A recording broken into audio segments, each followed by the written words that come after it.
এই যে তর্ক যুক্তি বাহাস, এটা একজন নাগরিক হিসেবে আমি দেখতে চাই। সংসদ has been very much dominated and lead by government. বাংলাদেশের ইতিহাসে বাংলাদেশ জাতিরাষ্ট্র পরিচয় পাবার পর থেকে বাংলাদেশ জামাত ইসলাম কখনো এককভাবে, বা এখন পর্যন্ত একক না, এখনো একটি জোটই আছে, এনসিপি আছে তাদের সাথে, কিন্তু দে আর দ্য লিডিং একটি জোটের মধ্য হয়ে তারা বিরোধী দলে হিসাবে আবির্ভূত হয়েছে।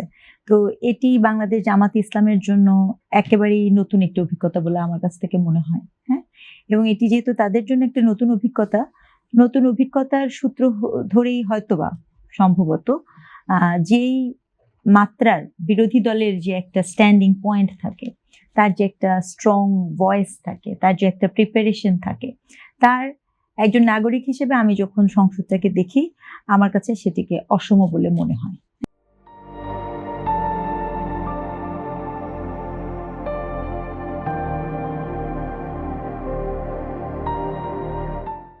এই অসমতাটার একটা কারণ হতে পারে অভিজ্ঞতার অভাব, যেটা আমি আপনাকে বললাম। কারণ এই প্রথম আপনার শুধু বাংলাদেশ জামাত ইসলাম না, সে যার সাথে জোট করেছে, কারণ বাংলাদেশ জামাত ইসলাম কিন্তু এর আগে বিএনপির সাথে জোট সরকারে ছিল এবং সেক্ষেত্রে তারা সরকার পরিচালনার মধ্যেও ছিল। কিন্তু এখন যেটা হয়েছে যে তারা নিজেরা বিরোধী দল এবং তাদের যে অঙ্গ মানে সহযোগী যারা আছে এনসিপি, তারা একেবারেই তরুণ, তারা তাদের থেকে আরো অনভিজ্ঞ।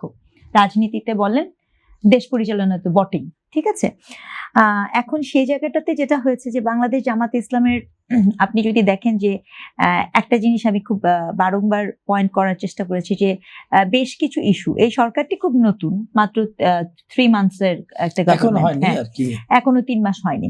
তো এটা এই যে 3 মাসের একটা গভর্নমেন্টকে রান করতে দেওয়া এবং কতগুলো ইস্যু আছে দেখবেন যে খুব গুরুত্বপূর্ণ ইস্যু। একটা হচ্ছে জ্বালানির ইস্যু, আমাদের সারা দুনিয়াতে হরমুজ প্রণালী, ইরাক যুদ্ধ, সেটার একটা ইম্প্যাক্ট। হামের ইস্যু খুব sensitive, more than 400 people children has gone, তো সেটা একটা খুব সেন্সিটিভ ইস্যু। তারপরে আপনি দেখবেন যে আমাদের সামনে কিন্তু আরো কতগুলো গুরুত্বপূর্ণ ইস্যু আপকামিং, কারণ আমাদের এই মুহূর্তে বেকার হ্রাস কিন্তু খুব বেশি, বেকারের সংখ্যা খুব বেশি, মুদ্রাস্ফীতির হার অনেক বেশি, IMF এর ঋণের বেশি।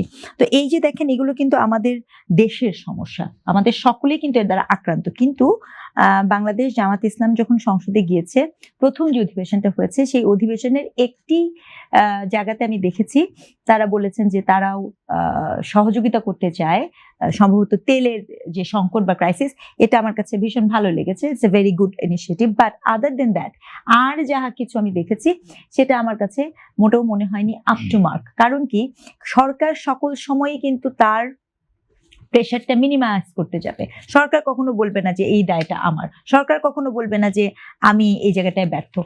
বিরোধী দলকেই কিন্তু একটি শক্তিশালী বিরোধী দল, যেটা আমরা সবসময় চাই, একটি শক্তিশালী বিরোধী দল আমার জায়গা থেকে তো আমি নিশ্চিতভাবেই চাই, সেই জায়গাটাতে আমি এটা দেখি না। আরেকটা জিনিস খুব বেশি চোখে পড়ার মতো, সংসদ আপনার পলিসি মেকিং এর জায়গা। সংসদ হচ্ছে আপনার ভীষণ রকমের আর্গুমেন্টেটিভ সংসদ আমরা এক্সপেক্ট করি, কিন্তু আপনার আবেগ আমাদের সবারই আছে, কিন্তু সংসদের বিরোধী দলের অনেক বক্তব্যই যুক্তির থেকে আবেগকে অনেক বেশি প্রায়োরিটি দিয়ে দেয়। তো এই যে আবেগ, দেখেন আপনি যখন মাঠের রাজনীতি করবেন, ভোটের রাজনীতি করবেন, সেই রাজনীতিতে আবেগ অনেক গুরুত্বপূর্ণ হতে পারে, কিন্তু আপনি যখন মেকিং এ বসবেন, আইন প্রণয়ন করবেন, সেখানে কিন্তু আবেগের থেকে যুক্তি, তর্ক, বাহাস, এই যে তর্ক যুক্তি বাহাস, এটা একজন নাগরিক হিসেবে আমি দেখতে চাই।